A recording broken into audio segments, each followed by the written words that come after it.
Good day everyone, welcome to episode 5 of the EVE Online Ironman series. We start this episode with a bit of sad news. I've had my first loss, and it has been a venture while I was mining some moon goo in preparation of the future for the battleship. Bit early, but figured I might as well get started right away. So basically I was just AFK for a moment. By the time I got back, I was already in low structure. Thought I could get out, but wasn't on time. So we lost the venture. I've already replaced it with a new venture, and I've actually upgraded its fit. So let me just go and show you that. So we've actually used the last mid slot, and we basically built medium shield extenders, which is going to increase the hit points by about 800 hit points. So that's actually making us a lot more tanky, and I think it's going to help us with not dying. The rest of the fit is pretty much the same, except I got the normal tier 1, not the meta module of the chipset. And we've already got a couple of new ships I have to introduce you guys to. First one's gonna be the Ogles.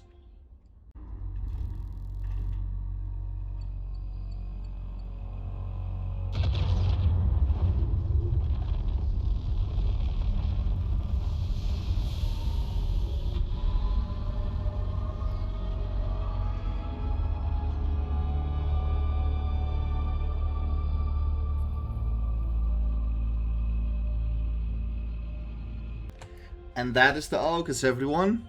It's gonna be our first destroyer.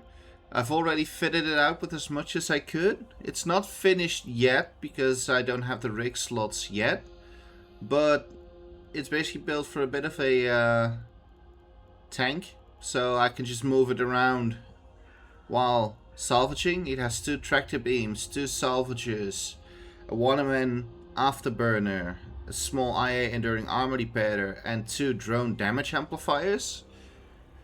And for the rigs, we're gonna have in a, let me just show you here, a small auxiliary nano pump, a small Trimark armor pump, and a small capacitor control unit, because I'm trying to get it pretty much as stable as can be with running everything, so I don't have to pay attention too much on maintaining the capacitor. I already bought these blueprints, but we don't have the required salvage yet to build them, so those will be a future edition. And we have one other ship that we're gonna have to introduce, which is the Imicus for exploration, which we're also gonna get our hands on.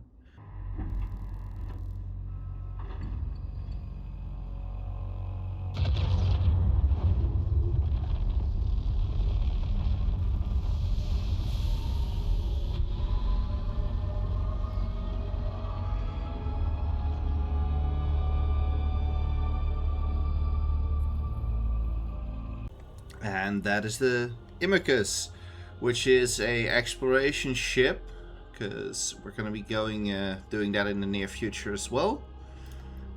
It is a partial fit so far. I haven't really made the whole fit just yet, but there's going to be at least a core probe launcher with some scanner probes, a 5MN micro warp drive, a relic analyzer, a data analyzer, and I'm thinking probably a couple of attachments that will improve the scanning of the ship, but I'll take a look at that later, because that's not for this episode.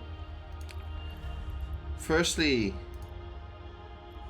we did manage to get a distribution mission offered to us, which will give us a lot of standings, and it's going to give us our first implant, for which we're going to need 1,000 feldspar. So I already went out to mine that, and let's go and head over to Darren Tell and complete the mission for our first implant.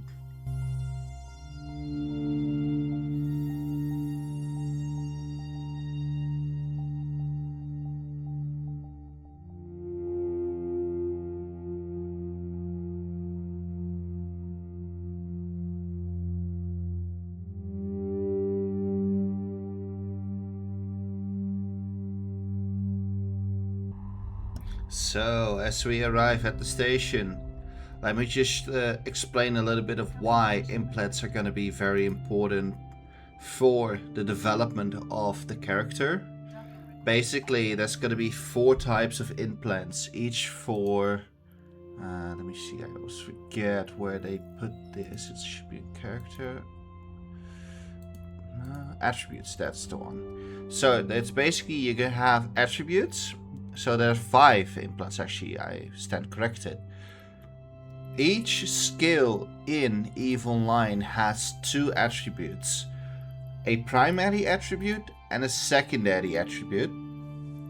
The higher it is, the faster you will get said skill trained. So that's why it is very important to get implants, because it will speed up the process. So let me just quickly complete this. So this one is going to give us a limited memory augmentation, which is going to give us a +1 bonus to memory. So we're going to plug that in. You can't unplug implants once you have plugged them in, unless you want to lose them. So now we've got an additional memory point. So let me just find, like, do I have any skills in here that actually have that?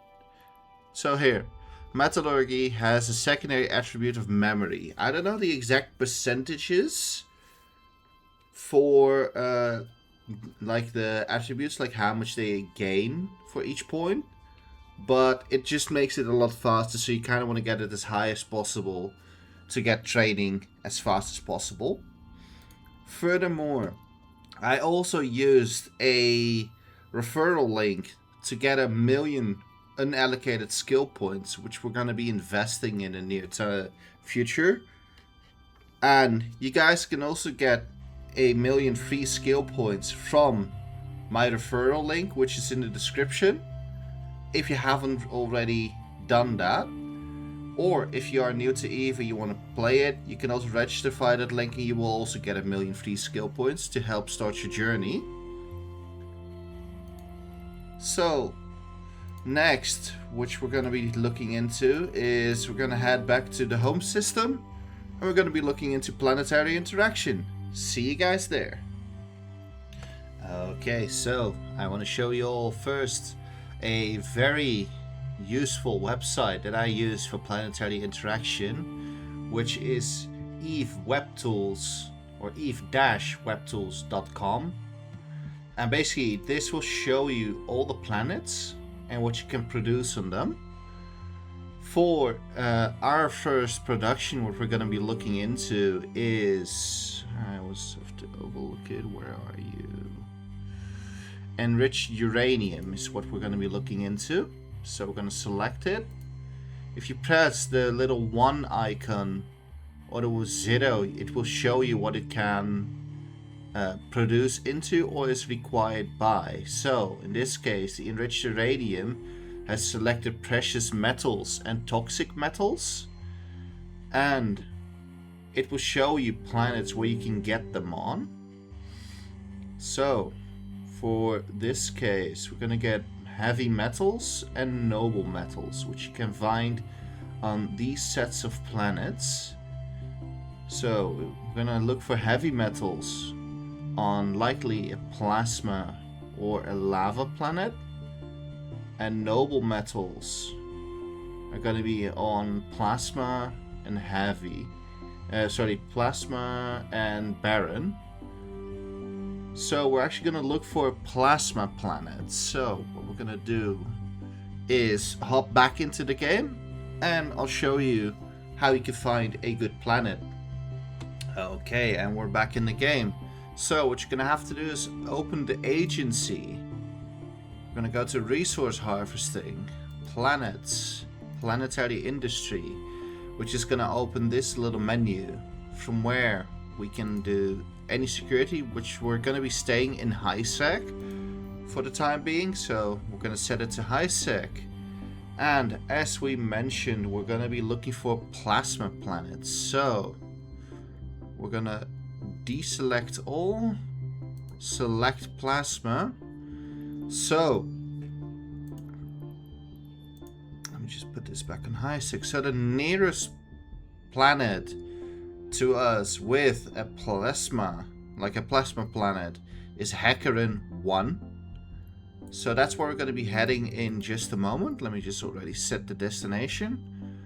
First, what we're going to have to look for, since you cannot get command structures anywhere except for, like, you can get them from NPC orders. You can't build them yourself. So these are going to be another exception from where we can just purchase them. So let's have a look where we can actually purchase one. Let's see, cheapest. This is low sec that I do know. So we're going to be heading first to Adral 4 to purchase a Baron Command Center. So let's go and switch over to the Itron Mark 5. And let's start heading over.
We have arrived.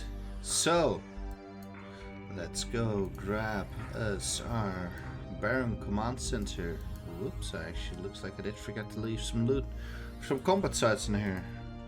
Oh well, that's okay. We still have more than enough space. So let's go back to Hecarim. Let's go set our destination. It's gonna be 8 jumps.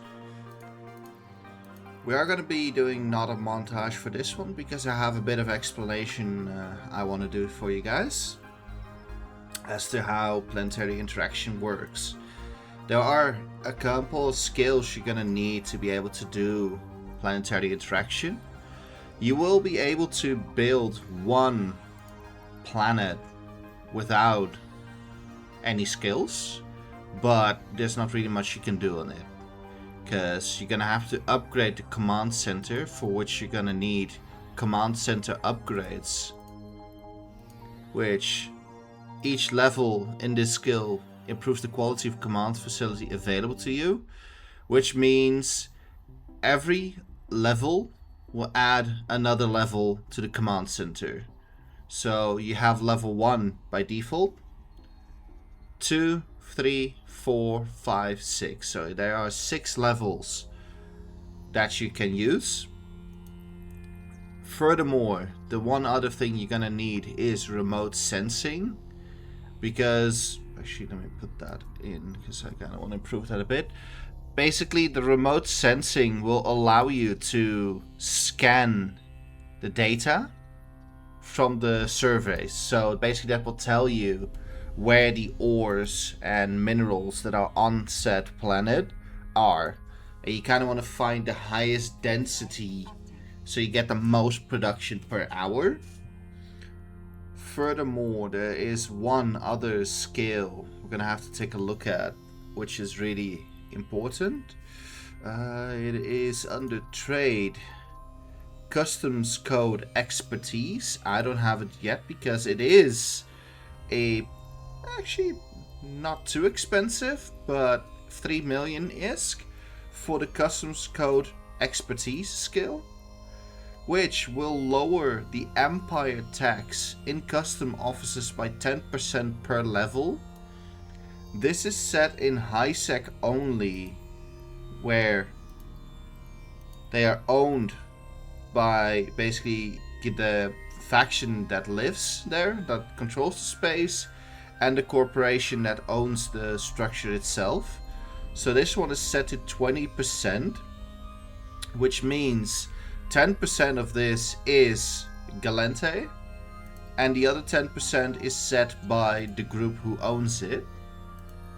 So you can technically lower it by another 5% by just leveling this to level 5. So if you plan to do a lot of planetary interaction in high sec, it's a must-have skill to level 5. So that's it for the quick explanation on planetary action, what I can do right now. So when we arrive in Hecarim and we get to the planet, I'll show you guys how to set it up. See you all there. And we have arrived in the system. We're currently warping to the Hecarim 1 planet. And once we get there, we're going to be doing a plasma command center. And I'm an idiot. I bought the wrong command center.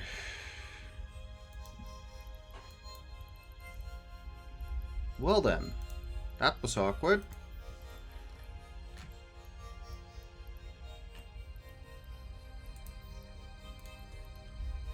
Well then, we're gonna have to go grab ourselves a bit of a plasma command center first, so excuse me people, give me just a moment. And we are back. So I have actually, as you saw, bought a plasma command center, but I was thinking it might just be faster for right now to just show you guys the actual progress with the one that we have, which is the Baron command center. So we're actually going to go warp to Hecarim 2. And we're going to be looking into base metals and noble metals. So what we're going to have to do is basically, this is the planet. And you have these sliders, so the further you put it out, basically the denser it is. This is a very dense pocket. So if you put it out, you see it becomes redder. Basically, if it becomes white, it's as dense as can be. So yeah, you just kind of want to put it in a dense spot like that. But then mainly also with noble metals around. So right now, this looks to be the hot spot for noble metals, and there's a base metal spot right next to it. So what we're gonna do is plop down a command center. We're gonna upgrade it to level 4. There we go. So it's gonna cost us 2.71 million ISK to upgrade. Now we get these extractors, basic industry facility, advanced industry facility, high-tech production plant, storage facilities, and launch pad. So I personally normally only use the Baron launch pad directly as its storage, and then I have generally 2. Actually, I'm gonna make it 2 first for each, which is enough for 1 advanced. There then we're gonna have to create links between them. So we just run them down to the launch pad. And we're gonna need 2 extractors. So one here for the base metals and another extractor unit for the noble metals. So grab this and that. We submit for another 1.5 million. And we're gonna set a extraction plan. So this one is the noble or the base metals. And I always run them in a 1-day cycle, since that ends with 15-minute cycles. So let me just, there we go.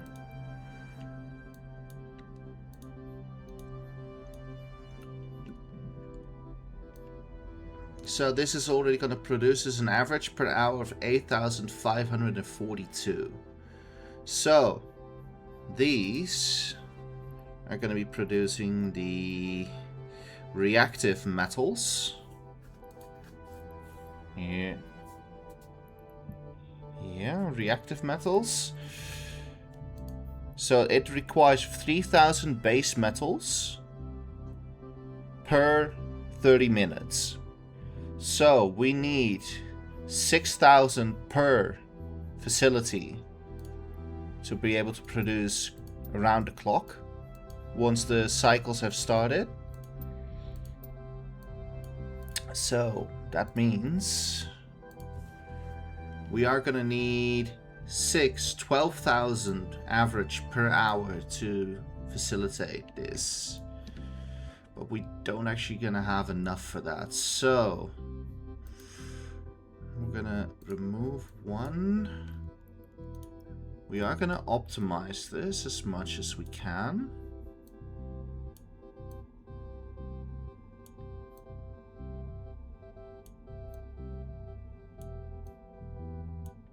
So that's gonna leave us with 10,802 average per hour. So we're gonna do this, route that to the launch pad. Now for this one, we're gonna do noble metals. However, this one is gonna be a lot rougher since it's a less density. We can only do 4, so let me get this to a day.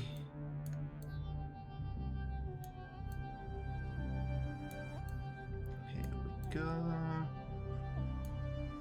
So that's gonna be about 6,375 per hour. So that's enough for one. Okay.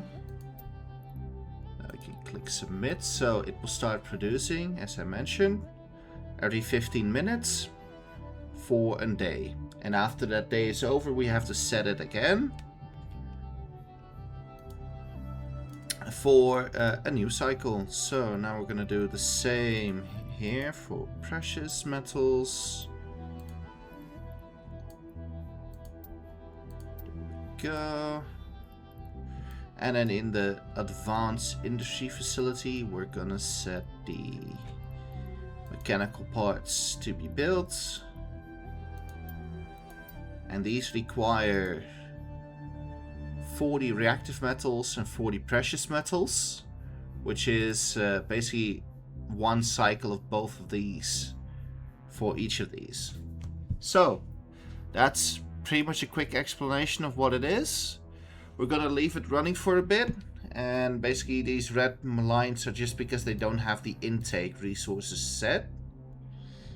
But once we have them set, it will start producing us mechanical parts, which we are going to need for robotics and also for a lot of crafts. But yeah, mainly the fuel block that I was looking into, because we're going to be making fuel blocks at one point. As you can see, oxygen fuel block requires 4 mechanical parts, and 1 robotic if it's not researched. If it's a 1020, it's I believe 1 less. Depending on the amount of crafts, you get even less. But yeah, so that's it. With a very basic explanation for producing them. What you can do is sell it, of course, on the market for ISK. So you can just look around on the market and find the best thing you can produce. Make them, haul them to a trade hub, sell it, make a profit. But for this account, we're going to be needing it ourselves for basically our first goal. Or it is a way away, but a Dominic's is what we're going to be building. And for that, we actually need...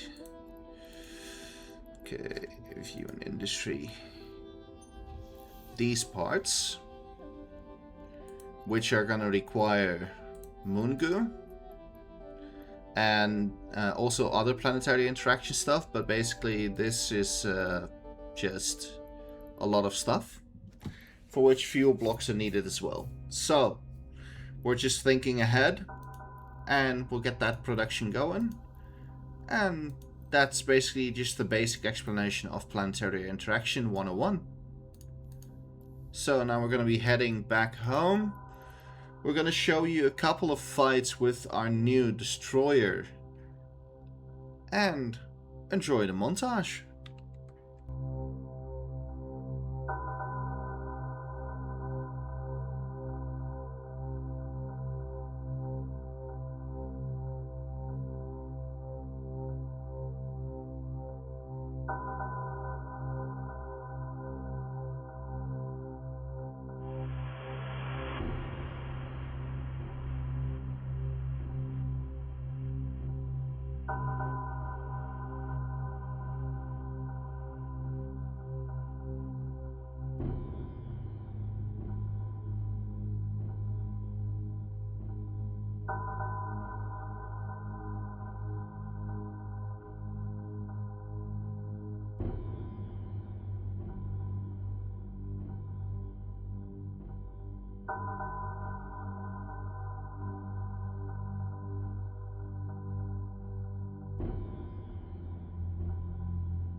Well, that's actually unsurprising.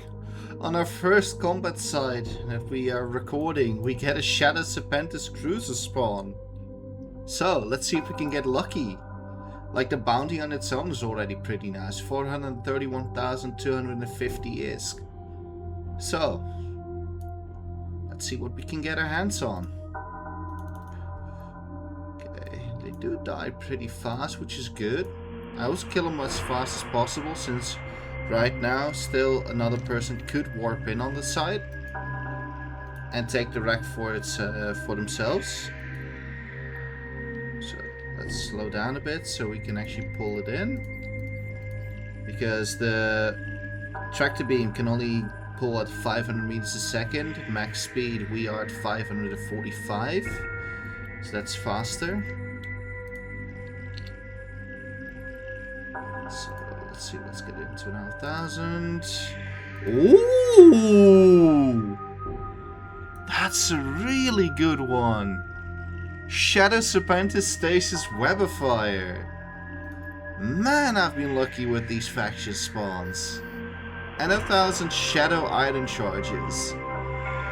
Nice. So let's mop up this last one. Oh no.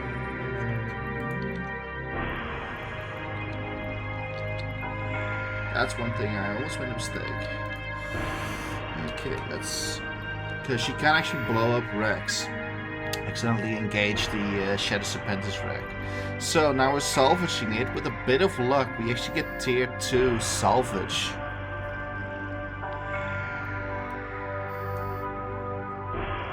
So let's just get to it. Okay, even another wire spawn, even though the site has finished. So we were actually pretty fast with getting the faction spawn. Ah, nothing of value. Could be just bad luck. Oh well. I mean, I'll still take it. 55.9 million is guesstimated. That's some really good stuff. But yeah, these dens do actually take a bit longer than I anticipated with the destroyer. It does work pretty effective. Like, we do have to pay attention because it did get close at one point. But we still got it in the end. So, let me go salvage up this site and then we'll show up the final results from this combat site. See you guys in a bit. And I have arrived back at the station. So, here are the final results. We actually did manage to get a couple of useful things. As mentioned, of course, the faction spawn. But also this small FX compact capacitor boost, which is going to be very good for PvP later on. And all of these other things are good for just scrapping except ammo. I just keep my hands on ammo, so that actually can stay here. The tag also, and the rest of this is actually gonna go up into Anvilborn, the Itro Mark 5. This ammo, and like I said, I'm keeping, but this I'm probably gonna be shipping to a trade hub and selling, because right now we mainly need to stockpile our IS to get a bit of a good stockpile. And yeah, so I actually do want to ask you all something, if you could place a comment down, because we're getting to a point where progress is gonna slow down. Like the first, like even up to cruiser, we will be able to get pretty fast, but after cruiser I do think progress is gonna slow down a bit. What would you all like to see in videos? Would you like to see more in-depth, just montages with me playing the game, or would you like to see PvP? Like, what would you like me to see in the videos? Like, I will for sure keep at least one video a week where we get in a compacted version of the progress, but other things is basically up to what you all would like to see. So if you could put down a comment with what you would like to see me do in EVE Online, it can be anything, as long as it is viable and doable. For next episode, like I mentioned, we're going to be doing a bit of exploration in the Imicus, because that's something I haven't shown just yet. But that is going to be it for today's episode. So if you have enjoyed the episode, don't forget to like, comment, and if you haven't already, please subscribe. You all fly safe and have a nice day.